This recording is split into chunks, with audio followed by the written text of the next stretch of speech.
What's up, everyone? Welcome to the Power Play of CJ. Today we're going to focus in on Johnny Gaudreau and his fellow underclassmen returning to Boston College for next year, and BC's recruiting class, and why I think they're going to be the top team in the country going into next season. I know the national championship games tomorrow night. Union and Quinnipiac going at it. Yale and Quinnipiac. All the ECAC schools are just merging into one, but good luck to both those teams. We'll talk about that later on, but I think Gaudreau made the right choice coming back for his junior year. He needs to get bigger and stronger, and his brother's going to be there next year, so a little family connection. And fellow underclassmen Kevin Hayes, Michael Matheson, Billy Arnold are all coming back next year. So they've got a very good team returning, and then the freshmen they've got coming in are phenomenal. I've talked about McCoshin and Santini, the two defensemen.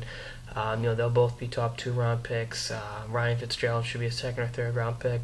Chris Callahan was drafted by the Chicago Blackhawks last year in the 3rd round.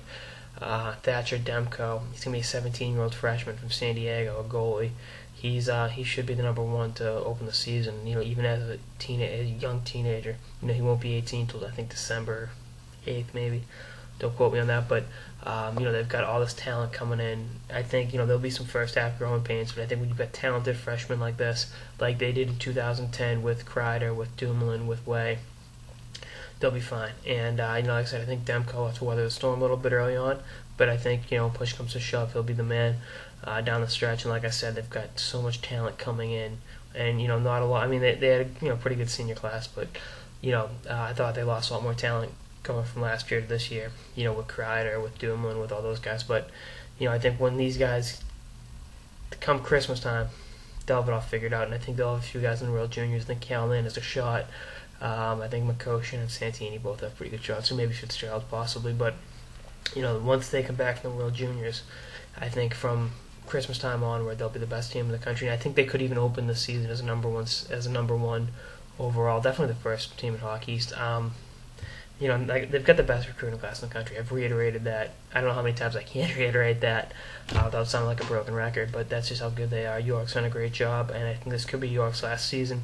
He's obviously his longtime rival at BU. Parker stepped down and rode off into the sunset, and I think York wants one more solid shot to win it, and this could very well be his best team, especially if some of the freshmen live up to the hype, and I think a few of them will, so we'll see what happens. But right now, even though this college hockey season isn't officially over, BC is going to be your number one team going into next season, and I think the favorite to win it.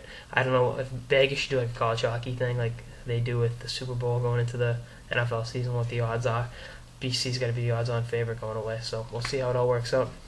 Anyway, that's all in this episode of the Power Play with CJ on Johnny Gaudreau and his fellow BC underclassmen returning and what Boston College has coming in. Stay tuned for more episodes throughout the season and beyond. Later, guys.